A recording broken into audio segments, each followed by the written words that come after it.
Okay, hello everyone. My name is Eli Blackburn. I am a former captain of the Concrete Canoe team at Kennesaw State University.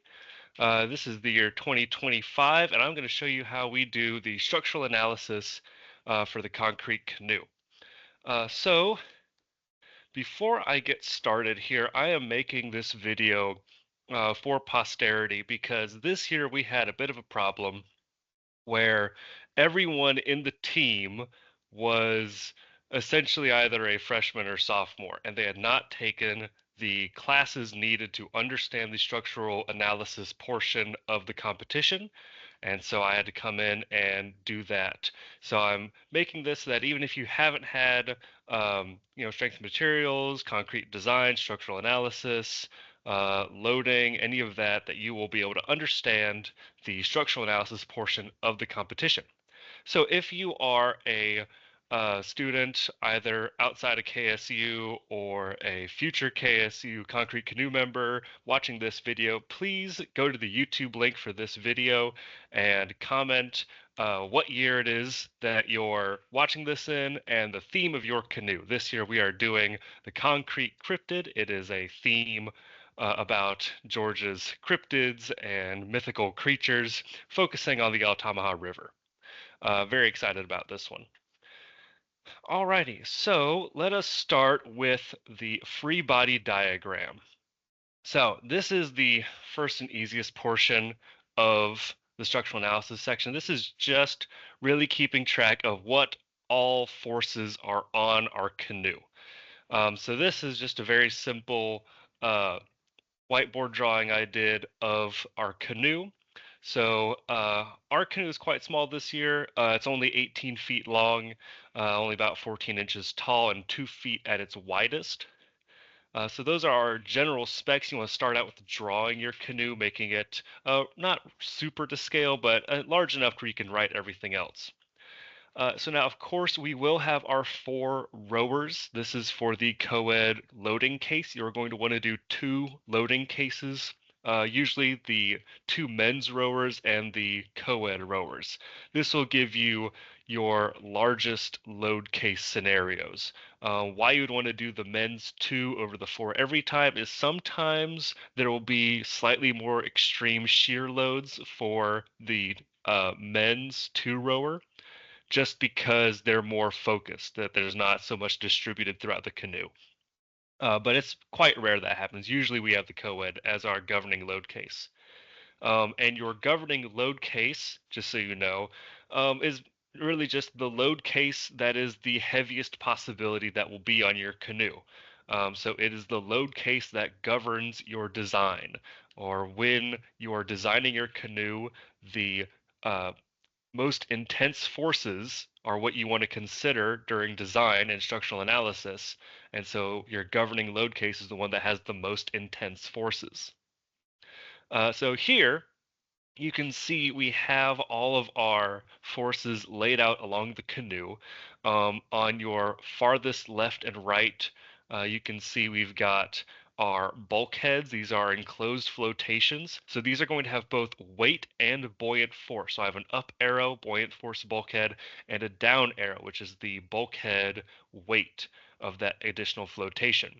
Then we have our rower, and I've only drawn one, but you can kind of get the idea of what's happening here. So I have all the rowers at 200 pounds, and of course that's a bit excessive. I just drew this very quickly before I actually got into my analysis, and I just went with 200 because it was a big number. So now we also cannot put the rowers right on top of the bulkheads. They need room to sit, and so I just sat down in a kneeled position as our rowers would, and essentially just measured how far my knees stuck out, and it was about 16 inches. So I put 16 inches back from our bulkhead, and you can see the dotted line here. That is a see-through view of where the bulkhead enclosure stops. So typically, when we load our canoe, we like to put our rowers on the very farthest edge because that will exert the most moment rotation when they're rowing and allow us to steer best. There are other schools of thought, but we mostly just stick to that one. And so then I just distributed the rowers pretty evenly throughout that, 16 inches back on either side for the fore and aft rowers, and then the middle two were just kind of about 3 feet in between there. Then we have our canoe self weight, which I have is about 250 pounds. I don't think we ever got around to weighing this canoe, but it's probably only like 230, 220 maybe. It's not 250. This is also excessive. But again, I just wrote that down. Again, we have a very small canoe this year. It's definitely not 250. And then of course, so this I have as a point load. You can see that X means it's a point. That was just a little bit of shorthand there. It's not obviously a point load. It would be distributed across the entire canoe the way BF canoe down here is. That of course is the buoyant force of the canoe. So of course, canoes are buoyant. That's their whole point. And so what is that? That is a buoyant force that actually carries up the canoe. So this is our distributed buoyant force of the canoe, and this would actually make sort of like a sandwich of the two forces of the self weight and the buoyant force sort of acting against each other. Um, so down here, you can see what we need to find. We need to find the buoyant force of the canoe, the buoyant force of the bulkheads, and then the max shear, punching shear, and max moment. Those last three we'll get to in a minute, but we can go ahead and find the buoyant force of the canoe with just the information we have here. Because the buoyant force, all that is just the specific weight of water, the volume of displaced liquid by the canoe, and then of course gravity, which that's a constant. So all we need is the volume of the canoe, and we have the buoyant force of the canoe, and all we need is the volume of the bulkheads, and we have the buoyant force of the bulkheads. So you can kind of see, what is your main priority in designing a canoe hull? It's making sure your volume is enough to generate buoyant force. So let's get into that volume now. So to start our volume calculations, we kind of want to get a basic idea of what it is we're looking for. So here I've drawn out a picture of our canoe this year. This is from the infographic that they had us draw this year. Um, and it is basically triangular in cross section. This right here is a section of the canoe. We'll actually talk a bit more about this. This is technically the critical section. Just sort of ignore that 4.6 right now. But that dotted line, that triangle, is what we are assuming the section of the canoe actually looks like. Perfectly triangular, 2 feet on base and 1.1 feet in height. That's 14 inches. So obviously, before I get too far into this, you want to do this in CAD. You do not want to do this by hand. This is the hard way of doing it. You need to spend the time early in the year learning how to work CAD and how to make your CAD model a solid object to where you can get the total volume. Because again, we are not looking for volume of concrete. We're not looking for the volume of the walls of the canoe or the gunwale of the canoe.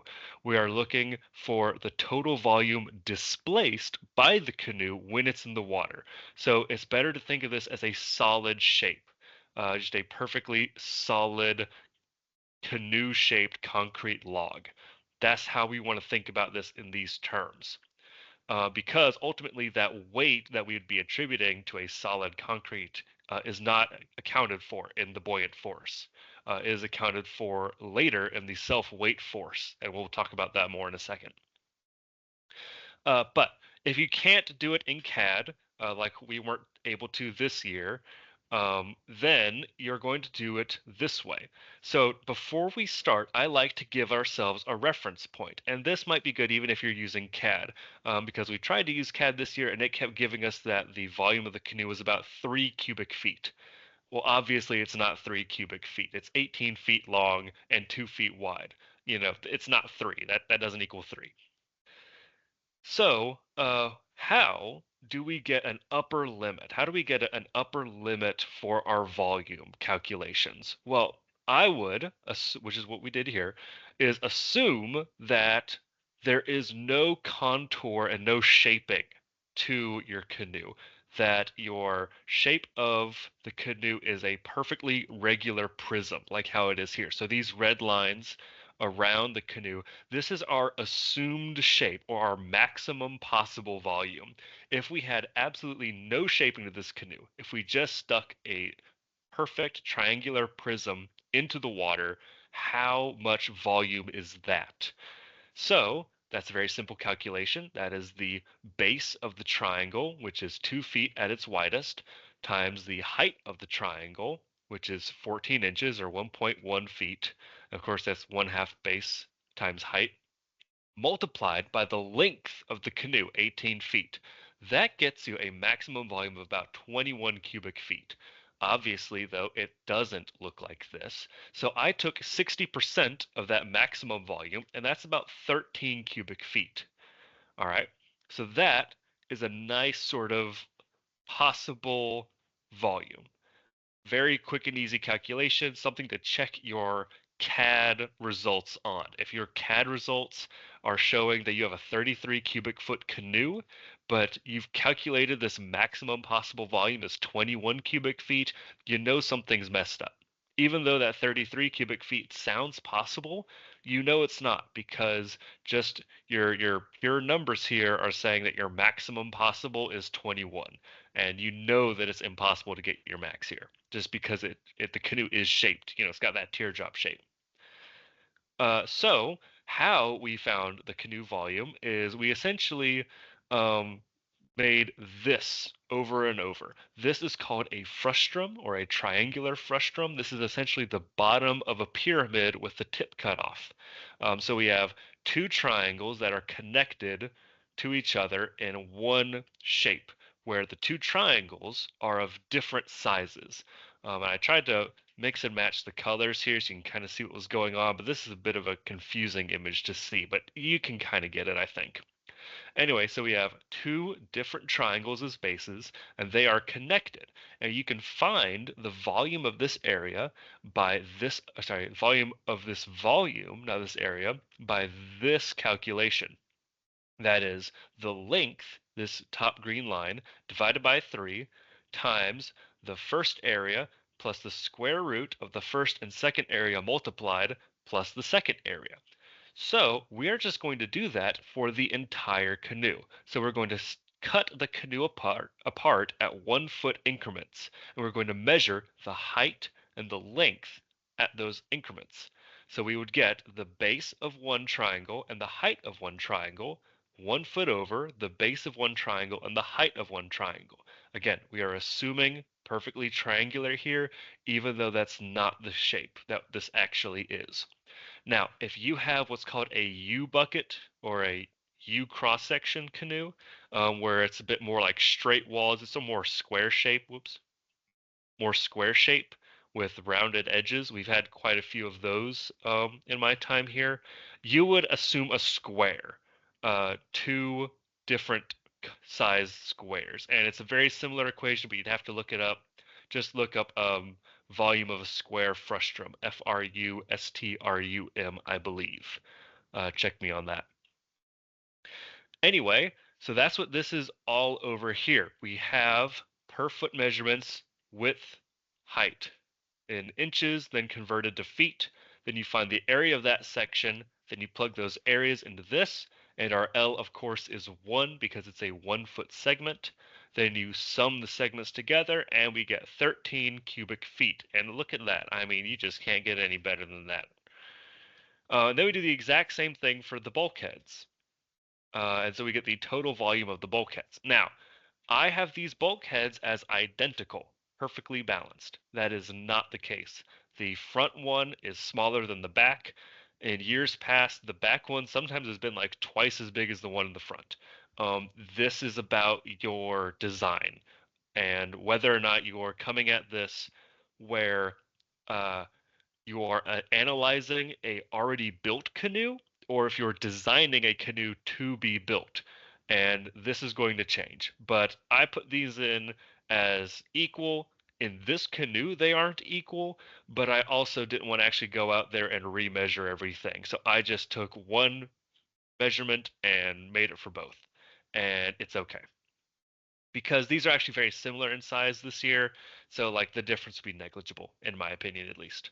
That's another thing, your judgment in your calculations. Sometimes you got to say good is good enough. I did that quite a lot, but that's because I was pressed for time. All right, forces. So we've talked a little bit about these, but now we're going to talk about how we calculated them. So if you are following my calculations at home, you might notice that there's quite a lot of discrepancy.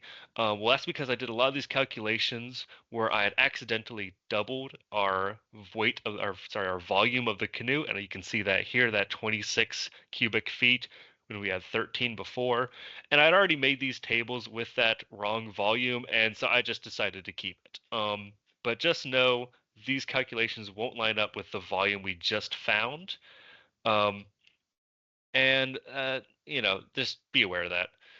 But anyway, so this is a more professional looking free body diagram of our governing load case here. And you can see we got a lot of the same stuff happening. It's slightly more to scale. This is in fact a CAD printout of the cryptids cross section here, or not cross section, profile view, I should say.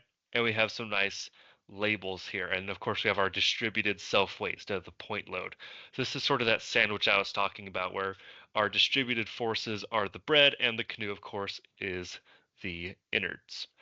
So this year, what the report is asking for is the maximum shear and moment, which we will get from our diagrams in a second, and the punching shear analysis. So before we get too far down, let's talk a little bit about punching shear. So this here is punching shear.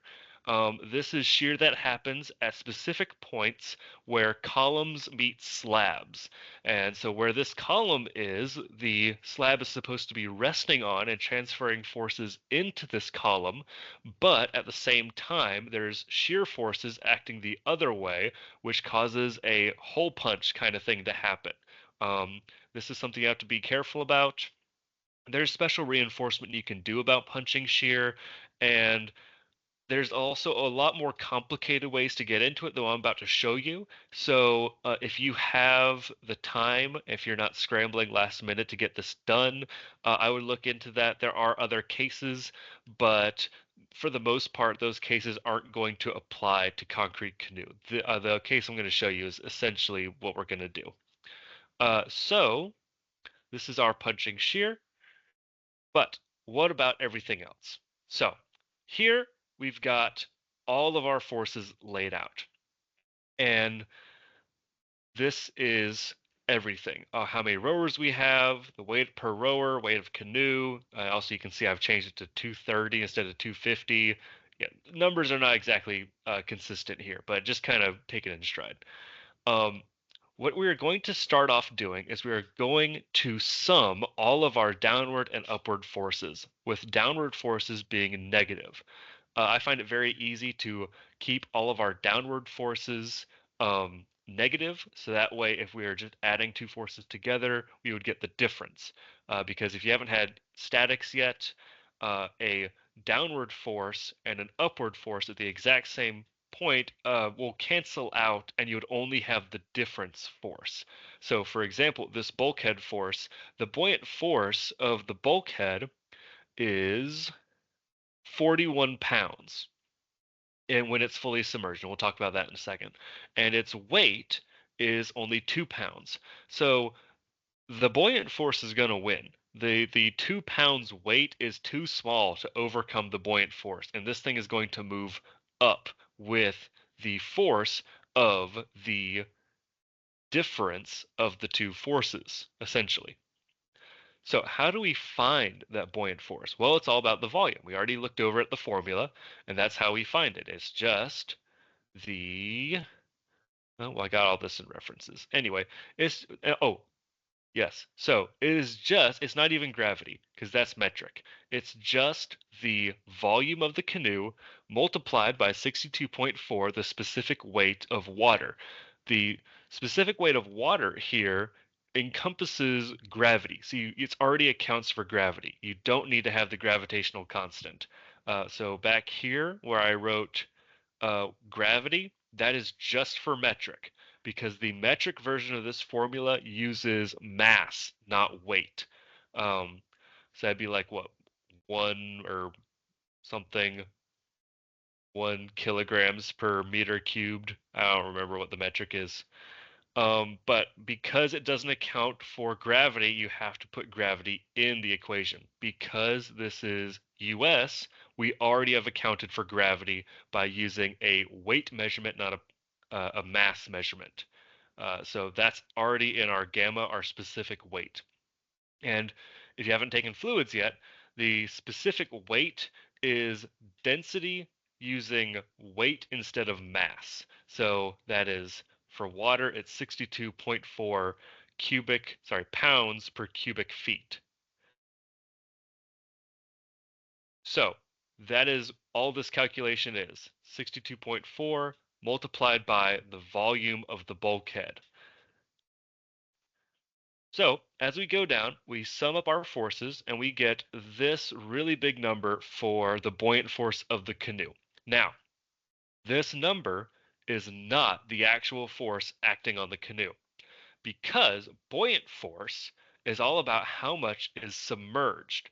So this volume back here is not the volume of the canoe, it's the amount of water displaced by the canoe. So if this canoe is 100% under the water, then 100% of the canoe's volume is displacing water. So that means the buoyant force is going to be greater to push it back up. However, we don't want 100% of this canoe under the water. We only want a little bit of it under the water. So how much volume is actually being displaced? So we are going to have to do a little bit of balancing to find that. So we're going to start by finding the maximum buoyant force of the canoe, which is 100% of the volume of the canoe multiplied by the specific weight of water. Same thing with the bulkheads. And this effective we'll find in a minute. Then we are going to put the downward and upward forces into special sums. And you can see the upward forces are greater than the downward forces. This is awesome. This is great. We love to see this. Amazing. That means the canoe's floating. But by how much? Well, 60% is effectively what it is. So how we got this is we just essentially took a ratio. How much of the upward forces is greater than the downward forces? 60%. So that means this thing isn't flying in the air. If we don't have balanced forces, if our forces are not all equaling to 0, that means something's moving. And according to our math just now, that means that this buoyant force is pushing the canoe way up into the air, into space, and it's into the stratosphere because, well, we've somehow designed it to just constantly be pushing up. But obviously that's not going to happen, right? Because the buoyant force is going to diminish as it gets further and further out of the water. Remember, that's volume of displaced water. So as the canoe moves up out of the water, less volume of water is displaced, and so we have less power on our buoyant force. So if the ratio of these two forces is 60%, that means when the canoe stops bobbing, eventually it's going to stop bobbing, it's going to settle at a special line, though our water line. That means only 60% of the canoe is submerged. So that means we can get 60% of this buoyant force is keeping the canoe afloat at all times. And 60% of the buoyant force of the bulkheads is keeping us afloat at all times. During this, we could call it our balancing point. If you remember the swamp test, you're going to force it underwater, and it's going to come up on its own power. That is our buoyant force happening in action. It will be 100% submerged. Buoyant force is going to outweigh the self-weight. It's going to push it up until it doesn't anymore. And enough of the canoe has come up out of the water to where we'll be able to see it resting at a certain point. Well, then if we find what 60% of our height is using all of this, you can see my formula here, we'll be able to find our water line from inches from the top. That's 5.6 inches from the top. which is very good. Now, why all this is very good is because I have the wrong volume in here. And this would start looking really bad if I started correcting numbers. Because we have a very small canoe and we're actually riding a lot closer to the water line in more accurate calculations. But this is a much better demonstration of what's happening. So this is how we get all of our forces. So right now we are in a very nice static equilibrium where we are floating on the water, we are being supported by the buoyant force, and all of our rower forces are accounted for. So this is step one of true structural analysis. So now let's do the punching shear. So we've already talked about what it is. How we do it, very, very simple. The punching shear is this. It is the column load, which we'll talk about in a second, divided by the effective perimeter of that column times the effective depth of your slab. So what are those two things? What does that mean? So if we go back to our example here, we have this column, we have a slab, we have a depth of slab. So you know that thicker things are harder to punch through. If you punch through a piece of paper, very simple. If you punch through a ream of paper, which is a whole bunch of paper, big old stack of it, it ain't happening. You're not going to punch through that paper. So the depth is important, but what's this effective column perimeter? Well, the effective perimeter is the perimeter of the column normally plus half of the depth of your slab extended. So you can see here in our picture, it is not the perfect outline of the column. The punching shear does not happen perfectly at the seam of the column. It happens a little bit out. How far is that? Half the depth. Isn't that neat? So our effective column perimeter is the perimeter of the column, which we have pi as just a big old decimal here. I know they have pi in Excel. I like typing it out. Multiplied by 2 of half the depth. So that's essentially just multiplied or plus the depth. So what is this column? We don't have columns. Look, where are my columns? You are the column. The rower essentially is the column. So there are two ways to go about this. The way I went about this was that each rower has two columns on them, their knees.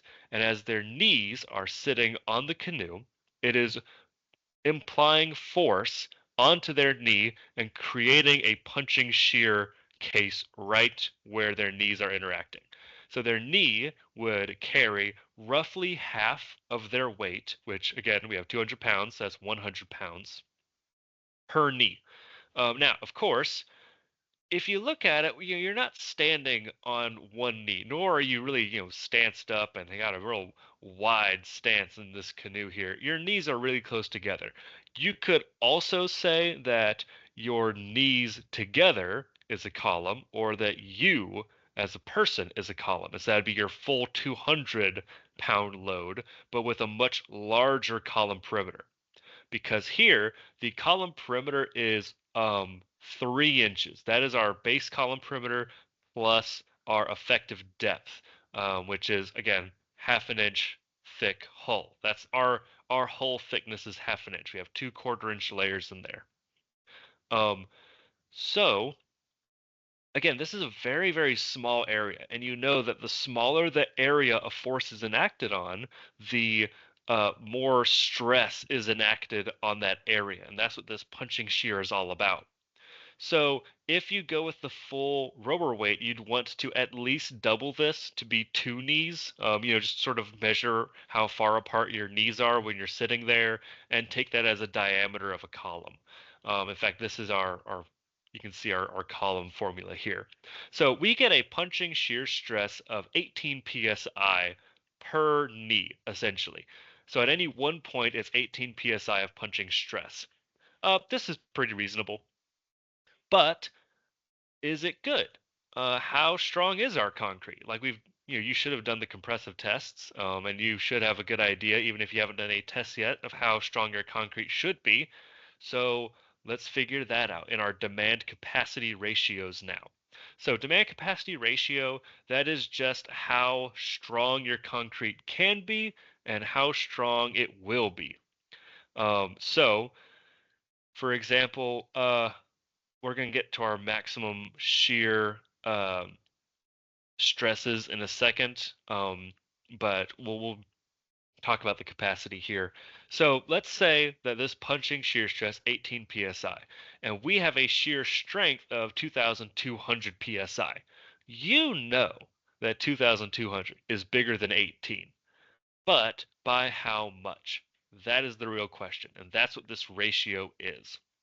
But can we have a one-to-one ratio? Don't we need a factor of safety? And if you haven't done strength materials yet, factor of safety is what are your margins? How close to 100% can you get? Like this guy over here. Let's say that the slab here had a shear strength of 20 psi. And we'll say it's exactly the same case as our canoe.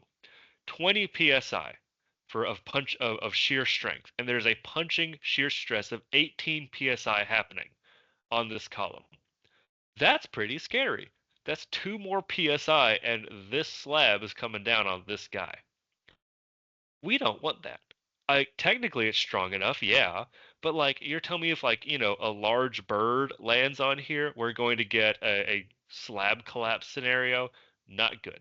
So, factor of safety is how much more strong do we make it beyond what is strictly necessary. Strictly 20 psi shear strength is perfect for this, for 18 psi.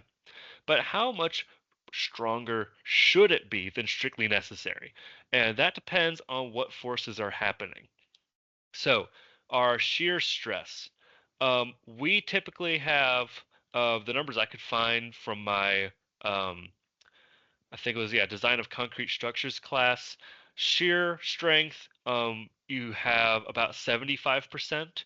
So you reduce your max strength to 75% of what it can be, and that you consider to be your max strength. So you lower your perceived maximum strength and pretend that 75% of your actual strength is your real maximum strength.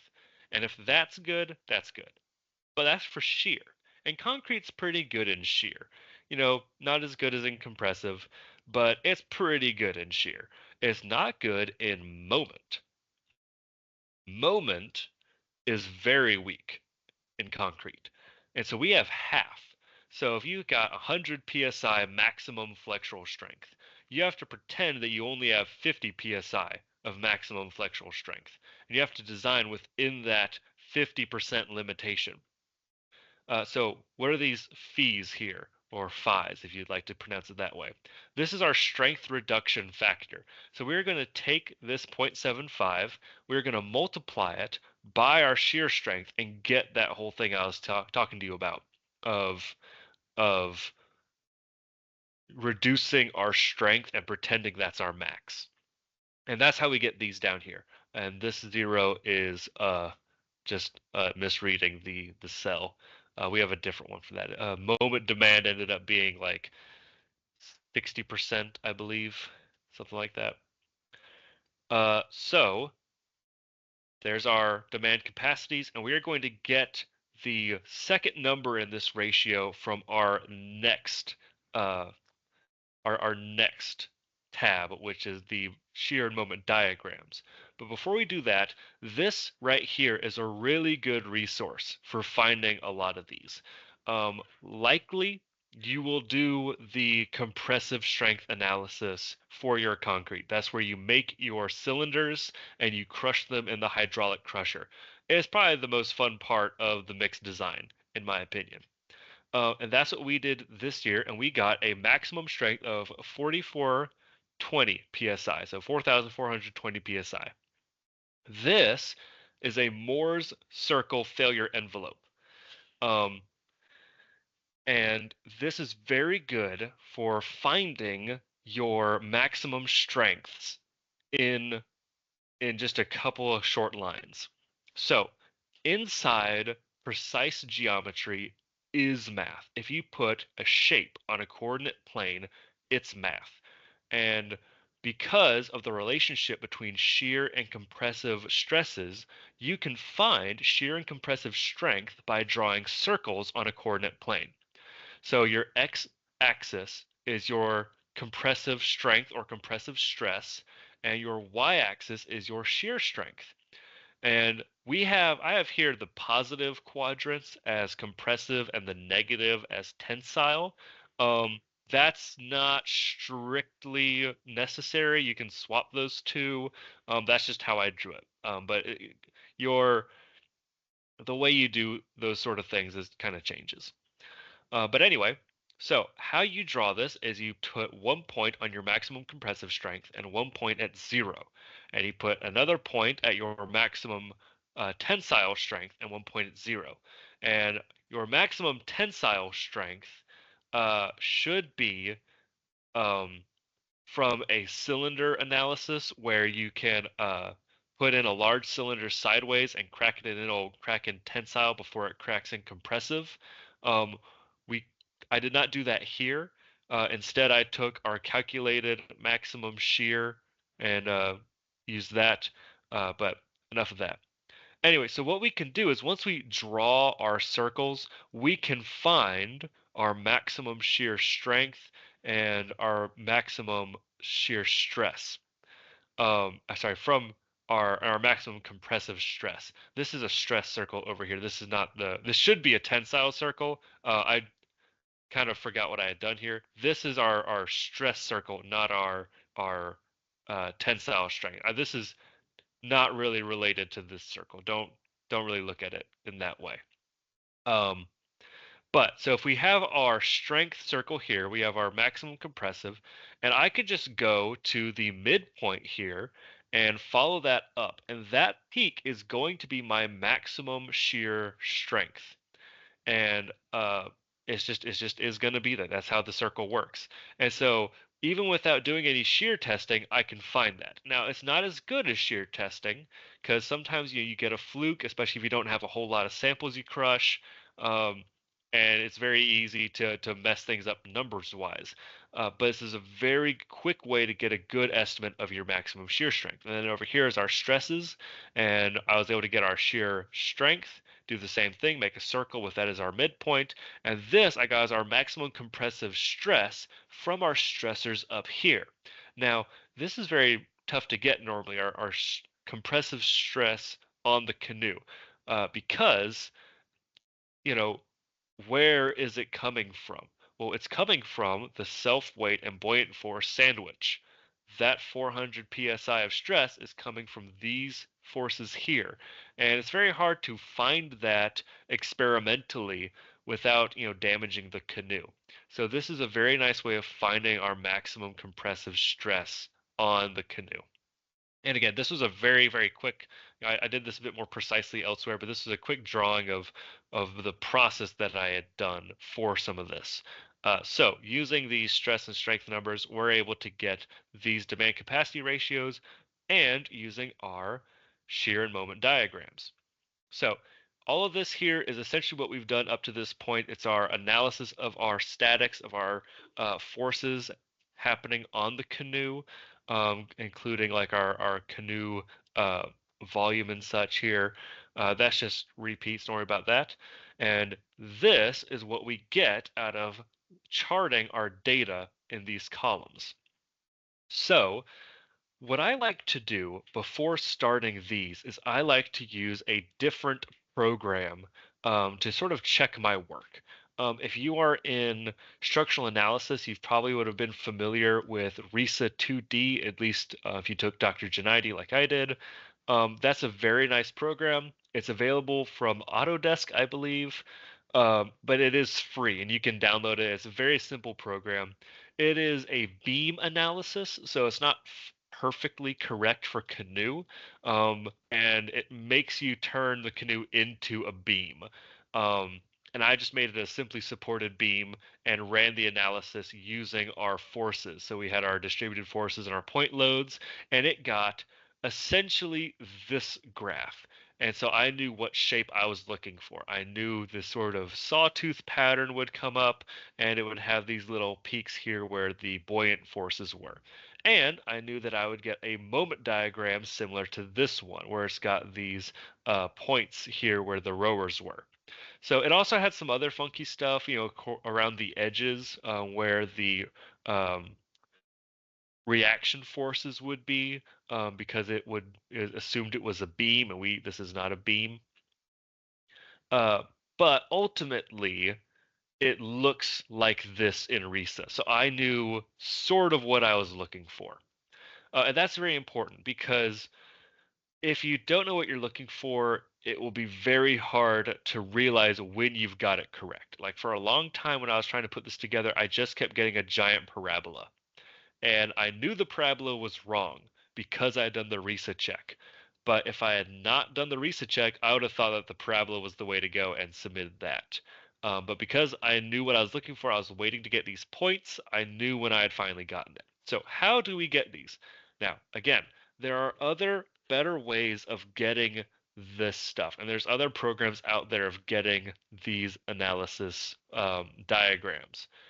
But if you want to get it in Excel, just that way you have this nice sort of, standardized graph style that Excel has, what you do is you first plot your length along the canoe is your X values, and that's what this is. So this is our length along the canoe. This is just standard shear moment diagram stuff. And I did it in tenths of an increment here. So depends on how precise you want to be um, with your graph. This is plenty precise, and it's very easy to do in Excel at this scale. But you can do it less precise. Just do 1 through 18. Only have 18 entries. It'll look pretty funky, um, but that's up to you. I did it in tenths. It's pretty easy to do that. And then I charted the canoe weight and canoe buoyant force along the x-axis along the length of the canoe. So you can kind of see what I've got here. It's just the length of the canoe times the point weight of the canoe divided by the length. This is very standard structural analysis. A distributed load is just the total weight divided by the whole length of what it is you're doing. That's what a distributed load is. And so I just took what I knew to be the point weight, roughly 230, 220 pounds, distributed along, and then multiplied that by how long we are on the canoe. So as we travel along the canoe, we are increasing our weight more and more. And then I did the exact same thing for the buoyant force. Same exact thing, because our buoyant force is a same thing, distributed load. You distribute it across the length of the canoe, multiply it by how long you are along the canoe, and that's your force at that point. But here we also have our percent submerged. So that way we have our effective force. You could also do it with the effective force I calculated down here, but I just think it's a little bit more direct to go with our multiplier right off the bat. So those two are the first two forces we have. All we have left are the point loads. So if you remember how point load shear diagrams work, and if you don't, that's fine, I'll tell you, is they jump and they make rectangles. So as we go along the canoe here, we would get to our first point load, which is about 4 feet in. And it would be, if we only had the point loads, it would go along flat, along the horizontal, and then we'd get to our point load and it would jump, and it would jump down. And then nothing else would happen. It would keep going along. The change would be 0. So we jump down at our 200 pounds down. Then we continue along 0 because nothing else is changing. And then we would get to the next one, and it would jump again. And we'd keep doing this, and it would make a step stool, kind of. It'd make a staircase, is what I'm trying to say, a staircase down. Now, normally you'd have reaction forces on either side, so it would kind of look like you'd go up with the first reaction force along the side, flat, down, flat, down, flat, down, flat. Then you come to your second reaction force and push you up again, and so you get 0. You know your shear diagram is good if you reach 0 on both ends. That's really what you need to look at. It should always be in equilibrium. If you don't have zero, that means it's spinning somewhere. So that is what we have to replicate in our point loads. So it's 0, and then it's our bulkhead, and so this is the buoyant force of the bulkhead plus the weight of the bulkhead, and so we have that difference that I was talking about of 22.9 pounds. And we keep going down, and then we add our first rower into the mix, and we keep going, and we have just one rower. And then we add our second rower into the mix. There he is, and then we keep going. And then we get our another rower, and we keep going. And we do this all the way down. And then we just sum all of these forces together, and that will create the y values of our graph. And that's what we see here. So what we have here is just this shear column and this length column. That is what this graph is. So how do we get moment graph? So the relationship between the shear and moment graph is that the moment graph is the integral of the shear graph. So what does that mean? Well, a integral is just the area under the curve. That's what integral means.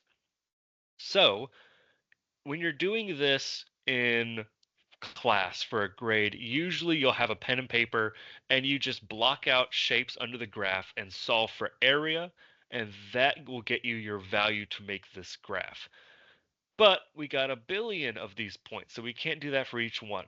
But all we have to do is this. Just make a cumulative summary of the shear graph, and that gives you your moment under the curve.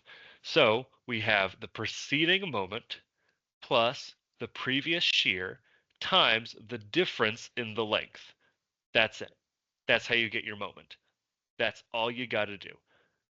Previous moment plus previous shear times the difference in the length.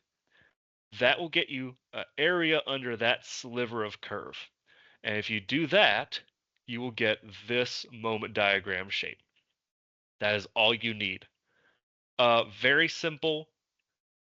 Again, there are better ways to do this than in Excel, but this is how you can do it in Excel. Now let's move on to critical section. Actually, no, before we do, so this is actually where we get our governing load case and our demand capacity ratios. Is we would look at these graphs and these values and we find our maximum. So for the shear, it's like 200 something. It's pretty easy to find. You just sort of follow it along until you find it. Or you could just look out on the graph. But like we know on the graph it's 200 something, then we find 200 something here. On the moment diagram, it's like 600 something. It's this one. And we just find that here. Once we have that, that's our maximum shear, maximum moment. That's exactly what we were looking for way back here. So we've already found buoyant force of canoe, buoyant force of bulkheads, max shear, punching shear, and max moment. We've done everything we wanted to. Awesome. And then we put that back into our demand capacity ratios, shear demand capacity, moment demand capacity, compressive demand capacity. Done, done, done. Now, action. So this is very simple. The critical section is where the greatest force is. Where is that? Where is that?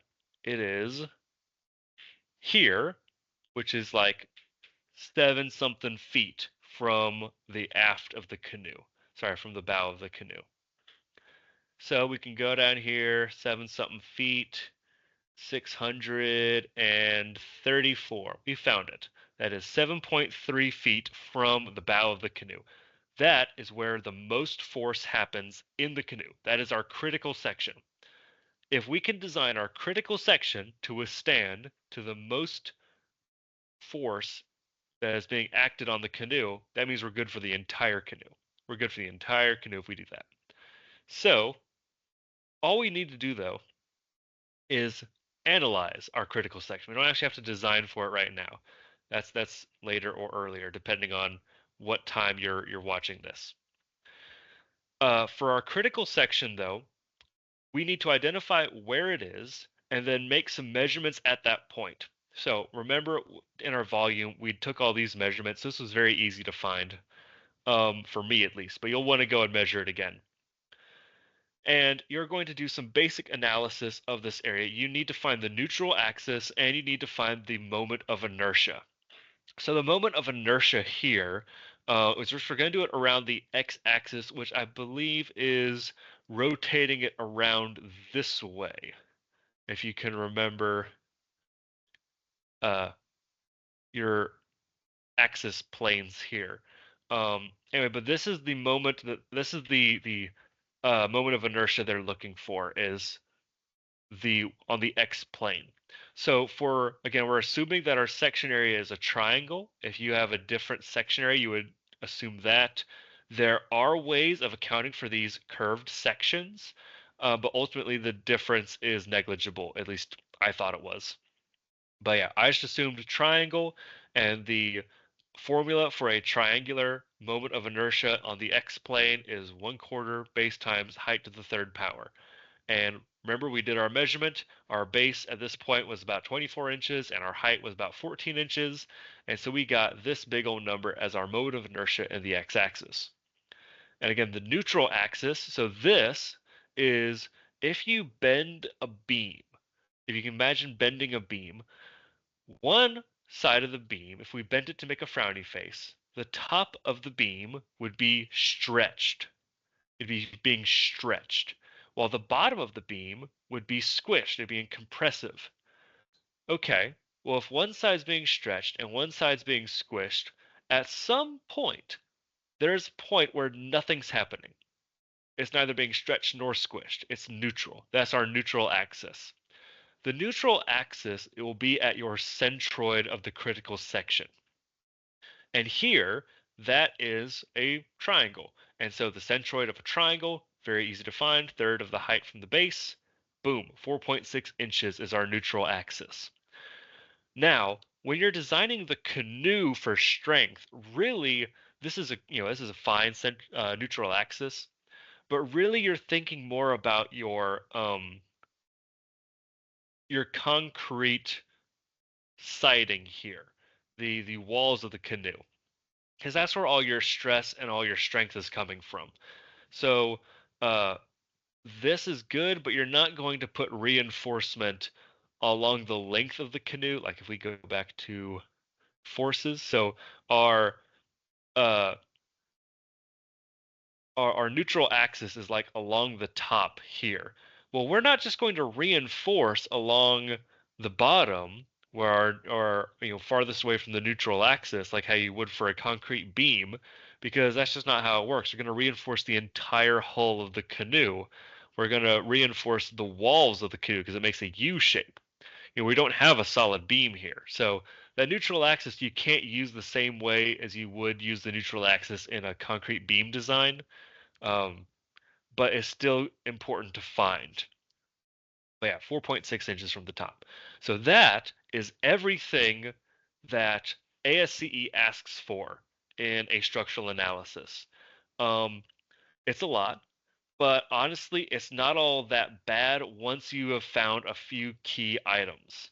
Um, but what I've done this whole video is what you don't want to do. What I've done is I've taken a finished canoe and I've analyzed it as our one and only structural analysis. That is fine for what we've done this year. And you will have to do it. You want to do your finished canoe structural analysis. But what you want to do is you want to do this before you've designed your canoe. So that way you can use your analysis to guide your design. Remember, the buoyant force of the canoe, that's like the most important one, is tied directly to the volume. In fact, it's only the volume. The one and only thing we have control over to dictate buoyant force, the thing that keeps the boat afloat, is the volume. So you need to start your designing with the volume. What is a good volume? Well, you need to start it with this. You need to be finding the weight of your rowers. 200 pounds is excessive. I know that. Maybe do a weigh-in for your row team, get an average weight and use that, or get a weigh-in for your row team and use the heaviest rower's weight as the per rower weight.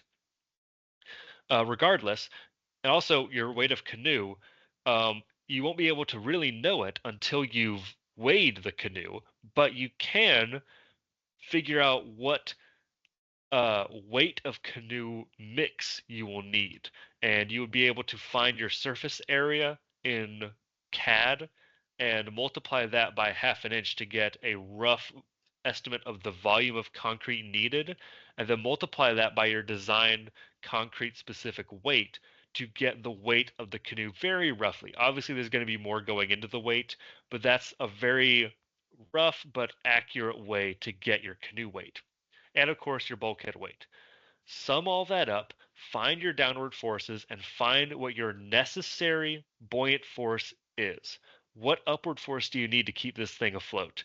And how afloat is it? How submerged is it? What's the water line from the top? All of this stuff you can find just with theoretical volumes. And as you're designing your canoe in CAD, you need to be checking yourself to make sure that this volume is what you have. So if I replace the volume up here with what we actually got, 13 cubic feet. Nope, not 131. 13 cubic feet. You can see things go south pretty quick. Our downward forces massively outweigh our upward forces. We are 2 inches under the water and we are 116% submerged. That's pretty bad, you know? With the exact same analysis, we just went from well above the water to under the water. Um, but of course, 200 pounds, that's pretty excessive. Um, we're still under the water with 150. What about a 220 weight? Oh, gotta do negative 220. And we gotta do negative 150. Okay, there we go. Now we are an inch from the top. So this is probably more reflective of the cryptid's actual performance in the water. We're probably going to have about an inch from the top in the co-ed. That's, pretty typical. That was how it was with the Phoenix when I first started. So this is not a bad case necessarily, but this is something that you want to know ahead of time. Again, you will have all of this information while you're designing it. You will have your volume, you will have your height, you will have your likely rower weight, and you will have your possible weight of canoe. But if you weren't happy with this 1 inch from the top, 90% submerged, well, then you'd want to bump that up. How does it look at 14 cubic feet? Oh, well, this is much better, but we're not gaining a lot of ground. What about 16 cubic feet? Okay, there you go, 3 inches from the top. This is something we can work with. This is something we want in the co-ed. This is how you design a canoe, is you start with analysis, find what you need, get what you need out of the CAD design, then you make the canoe. Making the canoe using just rough ideas of what we want out of the shape and then analyzing it is a rough way to do the analysis portion. And that's not what we did. We did have um, more informed designing than what I've made it sound like here. Uh, but we also ran into some problems that forced us to change our whole design before we could fully analyze it. And it's probably going to be rough to keep it in out of the water or above the water, I should say. So with that, I think we're at about a 1 hour in. I think that is everything I wanted to cover. This should be a very good guide on how to do the full structural analysis, assuming they keep the basic same rules for the structural analysis every year. I know punching shear was new to like 2 years ago, so there may be some things in here you don't need to do. There may be some things in here that aren't in here that you do need to do. So just keep an eye out, read your rules, and if you don't understand it, schedule some time with your professors. They'll be able to explain it to you. This we have a very rich bank of knowledge here at KSU. You don't need to try and brute force through it. You can ask for help from our professors. All right, well that is everything I have. Thank you very much, and I will see y'all probably never. Bye bye.